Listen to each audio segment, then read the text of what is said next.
یو بل د ظلم انتها چې په جنگيري کې په یو خواجه سره باندې ډزې شوې دي چې هغه وشتل شوی دی. د خواجه سره نوم ناصر دی او په مانو باندې مشهور دی. هغه نن چا په جنگيري بازار کې وشته دی. دا چا وشته دی او ولې وشته دی پوره ویډیو ګورئ چې د ټول هر سنا خبر شي. इलाज है हॉस्पिटल में पड़े हुए, उसमें एक सीरियस भी है.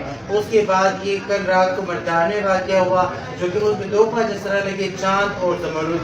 उसमें चांद जो है वो फौरन हलाक हो गई, फौत हो गई और जो जमरुद है वो ज़ेर इलाज है.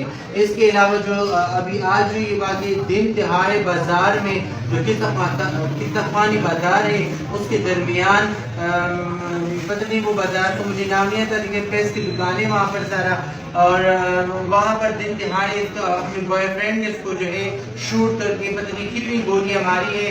अभी इनका पता भी नहीं चल रही, इनके फेस पे, इनके गले पे, इतनी की पोस्टमार्टम पे वो कह रहे हम ये पूरी रिसर्च करेंगे फिर आपको हम मेडिकल रिपोर्ट देंगे.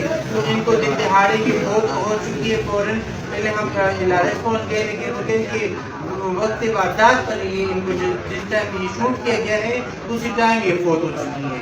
जी نن سبا په خیبر پختونخوا کې د قتل کیسونه ډیر زیات شوي دي او اکثر د پاره پکې د خواجه سراو ډیر قتلونه کیږي. دا هم یو خواجه سرا دی چې په میدان به غړاګانې کولې او پروګرامونو لبات للو خو په جنگيري بازار کې نامعلومه کسانو وشته دي او هغه ظالمانو خلکو دا په سر باندې وشته دي چې یو سړی هم خراب شوی دی او لاس هم ورلا په مړینه باندې مات کړی دی. پولیس چې کله دغه موقع ته ورسېدلی دي نو هغه ویلي دي چې دغه کسان د موقع نه تښتیدلی دي او چې دی پسې کوشش شروع دی او د دې بعد موبایل نه هم معلومات کیږي چې دا کوم کسانو او د کوم اړخ نه راغلی او د دې سره څه واسطه وه او په څه خبره باندې دا امر کوو چې دغه معلومات به ټول تاسو ته د شیشې ته راوړو او دا به تاسو ته په سکرین باندې ښایو خو چې موږ به پوره انکوایري کوو او د هغې نه بعد دغه کسان نیسو. قدرمنو دوستانو د دې د مشرانو هم یو غونډه چې په هغې کې ویلي وو چې زموږ خواجه سراو سره دومره ظلمونه او زیاتي کیږي او زموږ خواجه سره